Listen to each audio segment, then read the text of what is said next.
ఉంటాడు, వినకుండా అసలు మన ప్రార్థన వినకుండా పోయే ప్రసక్తే లేదు. వింటాడు, కానీ మనం కూడా ఏం చేస్తారు, కొన్నిసార్లు పరీక్షిస్తాడు.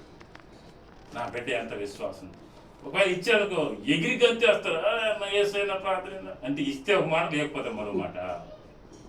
దేవుడు అంత మీ దృష్టికి అంత హేళన చేశాడు, అంత అపహేళన చేస్తాడు, అంత పిచ్చోడా? దేవుడు చాలా జ్ఞానవంతుడు కాబట్టి దేవుడు పక్షపాతి కాడు. మరొక మాట చూద్దాం. ఫిలిప్పీయులకు రాసిన పత్రిక 1వ అధ్యాయం 9వ వచనం. మనం ఎలాగా ప్రార్థన చేయాలంట?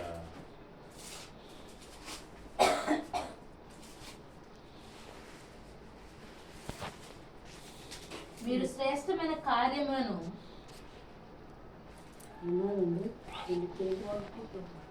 చదువు. మీరు శ్రేష్టమైన కార్యములను వివేచింపగలవారగుటకు మీ ప్రేమ తెలివితోను సకల విధమైన అనుభవ జ్ఞానముతోను కూడినదై అంతకంతకు అభివృద్ధి పొందవలననియు ఇందువలన దేవునికి మహిమయు స్తోత్రమును కలుగునట్లు మీరు యేసుక్రీస్తు వలన నీతి ఫలముతో నిండుకున్నవారు. మీ ప్రేమ తెలివితోను సకల విధములైన అనుభవ జ్ఞానముతోను కూడినదై అంతకంతకు అభివృద్ధి పొందవలననియు ఇందువలన దేవునికి మహిమయు స్తోత్రము కలుగునట్లు మీరు యేసుక్రీస్తు వలన నీతి ఫలంతో నిండుకొనిన వారై క్రీస్తు దినమునకు నిష్కపటులను నిర్దోషులను కావాలని ప్రార్థించుచున్నాను.